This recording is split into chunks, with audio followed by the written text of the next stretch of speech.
मेरी आहट से माँ ने आंखें खोल दी। माँ से नज़रें मिली तो खुद को रोक नहीं पाया और ट्रे एक तरफ रख उनके पास लेटकर उनसे लिपट कर जोर से रो पड़ा। मेरा रोम रोम सॉरी कह रहा था। माँ तो माँ है ना, सब समझ गई। दोपहर 2 बजे मेरी आँख खुली। उनिंदी आँखों से सामने टंगी घड़ी पर नज़र डाली थी। आज फिर मैंने कॉलेज की छुट्टी कर ली थी। इंजीनियरिंग का मेरा अंतिम वर्ष है, पर कॉलेज जाने की मेरी इच्छा ही नहीं होती है। आंखें बंद किए ही मैंने रात में लिखी अपनी कविताओं के बारे में सोचा। बड़ा संतोष व खुशी हुई।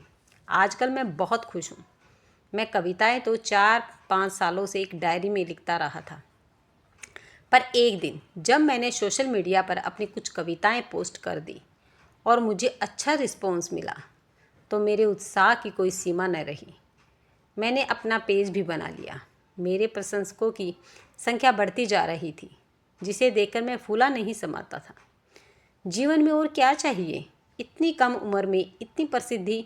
मेरी एक ई बुक भी आ गई है। मैं अब अपने छोटे मोटे खर्चों के लिए कमाई करने लगा हूँ। कॉलेज की फ़ीस ही पापा देते हैं, बाकी मैं मैनेज करने लगा हूँ। माँ हैरान है मेरी प्रतिभा से। रोज़ जब वे उठती हैं, मेरी रात में लिखी कविता पढ़कर खुश हो जाती हैं। पापा इंजीनियरिंग पूरी करने के लिए बहुत दबाव डाल रहे हैं, पर मेरा मन तो अब कविताओं में ही रमता था। कुछ साल पहले मैंने इन सब की कल्पना भी नहीं की थी। मुझसे 5 साल छोटा मेरा भाई आशीष जब कहता कि अमन भैया, आपके पेज को कितने लाइक्स मिल चुके हैं, कितने फेस हैं आपके, तो मैं गर्व से तन जाता हूँ। मैंने लेटे लेटे फ़ोन पर फेसबुक खोला। वाह, रात 3 बजे कविताएं पोस्ट करके सोया था। इतने लाइक्स और कमेंट भर उठा मैं, और कमेंट्स खुशी से भर उठा मैं। माँ को बताऊँगा कितनी खुशी होगी। आजकल मैं माँ सीरीज़ पर कविताएं लिख रहा हूँ, बहुत पसंद की जा रही हैं। मैंने फिर टाइम देखा, अभी तो माँ लंच करके सो रही होगी। मैंने अपना मेल भी चेक किया। यह क्या, माँ ने मुझे मेल लिखा है, वो भी इतना लंबा। पर क्यों? दूसरे बेडरूम में लेटी माँ को मुझे मेल भेजने की क्या ज़रूरत है? माँ भी ना आजकल बीमारी में लेटे लेटे बोर हो रही होगी। कुछ भी लिख दिया होगा, पढ़ता हूँ। जैसे जैसे मैंने माँ का मेल पढ़ना शुरू किया, मेरी सारी सस्ती हवा हो गई। मैं बेड पे से टेक लगाकर उठकर बैठ गया। लिखा था, सुबह नहा धोकर निकली, इतने में ही थकान हो गई थी। बेड पर लेटकर आज उदास मन से बहुत कुछ सोचती रही। बहुत अजीब सी तबीयत है, आराम की ज़रूरत सुबह सुबह ही महसूस हो गई। दिल की मरीज़ हो गई हूँ। अब अपना ध्यान भी खुद ही रखना पड़ता है। 38 साल की उम्र में दिल धोखा दे जाएगा, यह कब सोचा था। मैं तो इतनी फिट थी कि अपने स्टेमिना पर खुद ही हैरान हो जाती थी। अब लेटी तो पिछले महीने की वो रात फिर याद आ गई, जब रात 1 बजे सांस लेने में परेशानी हो गई थी। एक चीख सी निकली थी तो बराबर में सोए सुनील की भी आँख खुल गई थी। उस दिन मौत मुझे छूकर गुजर गई थी। महसूस किया था मैंने, सुनील और तुमने फ़ौरन हॉस्पिटल पहुंचा दिया था। सांसें अभी लिखी थी तो बच गई। फ़िलहाल पर कितने दिन पता नहीं। रिपोर्ट्स देखकर तो सब हैरान ही रह गए थे कि मेरा हार्ट सिर्फ 30% काम कर रहा था। डॉक्टर्स ने कहा था कि अगले 3 महीने निकल गए तो पेस मेकर लगा देंगे। ठीक है, अब जैसे किस्मत में होगा हो जाएगा। तुम और आशीष मुझे रेस्ट करने के लिए कहते हो। डॉक्टर्स ने भी थका देने वाले काम मना किए हैं। सब परिचित रिश्तेदार देखने आकर वापस जा चुके हैं। खाना बनाने के लिए अच्छी मेड मिली नहीं, बस साफ़ सफाई करने वाली रमा बाई से मिलकर काम चला रही हूँ। लेकिन आज तुम्हें बताना चाहती हूँ कि इस गृहस्थी को संभालने में मैंने सालों लगा दिए हैं, पर आज मेरी ज़रूरत के समय मुझे तुम लोगों से जिस केयर और सहयोग की आशा थी, वह मैं तलाशती ही रह जाती हूँ। मैंने आज सुबह फेसबुक देखा तो तुम्हारी रात की लिखी हुई कविता दिखी। काफ़ी लाइक्स और कमेंट्स थे। तुम रात भर जाग जाग कर कविताएँ लिखते हो, दिन भर सोते हो। तुमने अपना अजीब सा स्टिन बना लिया है। बातें भी खूब बड़ी बड़ी करते हो। आज तुम्हारी माँ सीरीज़ की कविता मैंने भी पढ़ी तो मुझे व्यंगपूर्ण हंसी सी आ गई। माँ की त्याग ममता से भरी कविता पर यथार्थ की दुनिया में तुम्हारे जीवन में तुम्हारे लफ्ज़ों के क्या मायने हैं। कल मुझे कह रहे थे, माँ मैं आजकल मदर की फीलिंग्स पर सीरीज़ लिख रहा हूँ, आपको डेडिकेट करूँगा। मैंने प्रत्यक्ष खुशी दिखाई। माँ हूँ ना, मेरा काम ही है बच्चों की खुशी में खुश रहने की कोशिश करना, पर मन आहत है मेरा, क्योंकि सच तो यह है कि मुझे इस समय तुम्हारे बड़े बड़े शब्दों में पिरोई गई कविता नहीं, तुम्हारा प्यार और साथ चाहिए। इस समय मुझे माँ सीरीज़ में ऑनलाइन प्यार नहीं, मेरे तन मन को अपनी देख रेख से सुकून पहुँचाता, मेरी बीमारी में मेरा ध्यान रखता हुआ बेटा चाहिए।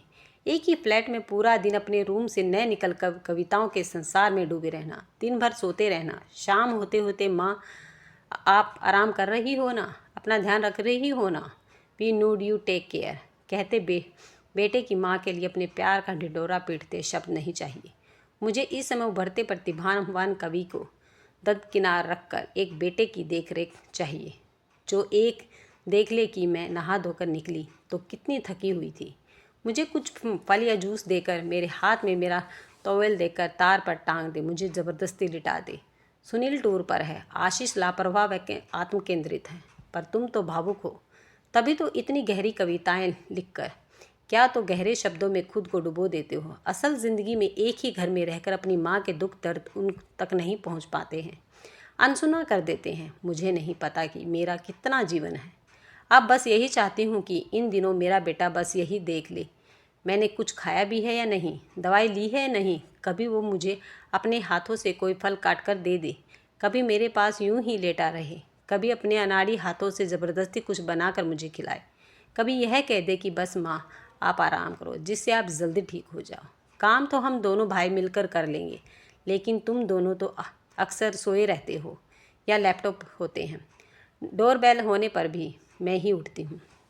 तुम्हें पता है कभी कभी तो मुझे उठा भी नहीं जाता, मन अपने बेटों को आवाज़ें देता रह जाता है। तुम्हें आहत नहीं करना चाहती, पर अगर तुम्हें दूसरों के दिलों की, उनकी भावनाओं को जानने वाली रचना लिखनी है तो पहले उन्हें महसूस करना होगा। तुम्हारी माँ पर लिखी कविताएं मेरे दिल को नहीं छूती, मैं उन्हें शब्द समझकर पढ़ती हूँ और भूल जाती हूँ, तब वे किसी और को क्या छू पाएंगे। ऊंचाइयों को छूने के लिए अभी तुम्हें अपनी ठोस पकड़ बनानी है, शाब्दिक नहीं यथार्थ की दुनिया महसूस करनी है, अपने आसपास की दुनिया के दुख दर्द महसूस करने हैं। क्या तुम्हारे शब्द पाठक को छू पाएंगे? जब तुम्हारी अपनी अस्वस्थ माँ अपनी कोमल भावनाओं को तुम्हारे साथ बांटने का इंतज़ार करती रह जाती है। मैं चाहती हूँ कि एक मशहूर कवि बनने से पहले तुम एक अच्छा बेटा बन जाओ, अपनी माँ की अनकही बातें भी समझ सको। कल्पनाओं में नहीं यथार्थ में विधाता ने नारी मन को जटिल तो बहुत बनाया है, पर इतना भी नहीं कि कोई बेटा चाहे तो इसे जान न पाए। तुम्हें आहत नहीं करना चाहती, पर अगर तुम्हें दूसरों के दिलों को, उनकी भावनाओं को छू जाने वाली रचनाएं लिखनी है तो पहले उन्हें महसूस करना होगा। तुम्हारी माँ पर लिखी कविताएं मेरे दिल को नहीं छू पाती, मैं उन्हें शब्द समझकर पढ़ती हूँ और भूल जाती हूँ, तब वे किसी और को क्या छू पाएंगे। ऊंचाइयों को छूने के लिए अभी तुम्हें ज़मीन पर भी अपनी ठोस पकड़ बनानी है, शाब्दिक ताइक नहीं यथार्थ की दुनिया महसूस करनी है, अपने आसपास की दुनिया के दुख दर्द महसूस करने हैं। ये जो इतने मशहूर कवि लेखक हुए हैं ना, वे अपने दूसरों के दुख दर्द में भी ऐसे डूब कर निकले हैं कि उनका एक लफ्ज़ पढ़ने को झकझोर गया है। अमन अपनी माँ की भावनाओं से अछूते रह जाओगे तो माँ सीरीज़ कितना आगे तक जा सकोगे। मैं भी तुम्हें सफलता के शिखर पर देखना चाहती हूँ, बस अब थक गई हूँ तुम्हारी माँ। मेरी आंखों के सामने अचानक सब धुंधला हो गया, मेरे गालों का गीलापन बढ़ता जा रहा था। मैं सिर पकड़कर बैठ गया। माँ तो कोई कवि या लेखिका भी नहीं है, फिर भी उनका एक एक शब्द मुझे झिझोड़ गया। यह क्या हो गया मुझसे? उस रात डॉक्टर ने कितना साफ साफ कहा था कि ये लाने में कुछ सेकंड की भी देर हो जाती तो ओह, डॉक्टर ने ये 3 महीने चिंताजनक बताए हैं। माँ बहुत बीमार है, पापा को मीटिंग के लिए टूर पर जाना पड़ा है, आशीष मस्त मौला है और मैं क्या करता उनके लिए। रातों को जाकर माँ पर लंबी लंबी कविताएं लिखता हूँ, दिन भर सोता हूँ, शाम से रात तक फील्ड में आगे बढ़ने के लिए अपने नए कवि मित्रों के साथ किसी कैफ़े में बैठकर विचार गोष्ठी करता हूँ। रात को आता हूँ तो माँ जितना भी बना पाती है कभी खा लेता हूँ, कभी पसंद न आने पर आशीष और मैं बाहर से ऑर्डर करके कुछ मंगवा लेते हैं। माँ थकी सी वह खाना उठा कर फ्रिज में रख देती है और शायद अगले दिन वही खा लेती हैं। मैं शर्मिंदगी के अथाह सागर में डूबता जा रहा था। माँ को तो आराम करना है, पर कैसे करेगी वे आराम। मैं उनका हालचाल पूछकर अपनी कविताओं में डूब जाता हूँ। क्या कर रहा हूँ मैं? एक ही फ्लैट के दूसरे बेडरूम में लेटी अपनी अस्वस्थ माँ से इतना दूर हूँ कि आज उन्हें अपने मन की बातें शेयर करने के लिए मुझे मेल लिखना पड़ा। लालत है मुझ पर, मैंने बराबर में सोए आशीष पर नज़र डाली। यह भी क्या सीखेगा मुझसे? सबसे दूर अपने रूम में अकेले जीना। मैंने धीरे से जाकर माँ के बेडरूम का दरवाज़ा खोलकर झाँका। माँ सो रही थी। फिर पूरे घर में नज़र डाली। सब अस्त व्यस्त था, हर कोना बिखरा हुआ। माँ को कैसे चैन आता होगा जब घर की यह हालत होगी। मेरी रुलाई फूट पड़ी। कितना दुख होता होगा उन्हें, 2 युवा बेटों के होते हुए उनके साथ कोई नहीं, कोई आराम नहीं, किसी को पता नहीं कि वे अपने लिए क्या बनाती हैं, क्या खाती हैं। आजकल कितनी चुप रहने लगी हैं। फ्रिज खोल कर देखा, कोई फल नहीं घर में। माँ को फल कितने पसंद है। वॉशिंग मशीन के कपड़ों का ढेर लगा है। 2 दिन पहले माँ ने मशीन चलाई थी। कपड़े सुखाने में भी हाफ गई थी माँ। मुझे याद आया जब शाम को थकी हुई माँ हाथ में कपड़े लेकर अचानक चेयर पर बैठ गई थी। मैं उस समय माँ पर ही कविता लिख रहा था। मैंने क्यों नहीं अपने हाथ से कपड़े लेकर उन्हें लेटा दिया। माँ के मेल का एक एक शब्द मेरे दिमाग में हथौड़ी की तरह बज रहा था। फ्रेश होकर मैंने उनके लिए उनकी पसंद की अदरक वाली चाय बनाई। पहली बार इस बीमारी में उनके लिए कुछ किया। मन पता नहीं कैसा हो रहा था। मैंने एक गिलास पानी, चाय, कुछ बिस्किट ट्रे में रखे और उनके रूम में पहुंचा। मेरी आहट से माँ ने अपनी आंखें खोल दी। माँ से नज़रें मिली तो खुद को रोक नहीं पाया और ट्रे एक तरफ रख कर उनसे लिपट कर रो पड़ा। मेरा रोम रोम सॉरी कह रहा था। माँ तो माँ है ना, सब समझ गई। उन्होंने जैसे ही मेरा सिर सहलाया, मैंने भी महसूस कर लिया कि माँ ने मुझे माफ़ कर दिया। वे समझ गई कि मैं अपनी गलती महसूस कर चुका हूँ। उनके पास अपनी दुनिया में खोया हुआ एक कवि नहीं, उनका बेटा लेटा हुआ है। वे यही तो चाहती थी ना। बस इतनी सी बात मैं समझ नहीं पाया। हम दोनों ने एक शब्द भी नहीं कहा था, पर दोनों एक दूसरे की भावनाएं महसूस कर रहे थे। इस मोह से बड़ा स्नेह था, शांति थी, ममता थी। मैं इस मौन से अभिभूत होता चला गया।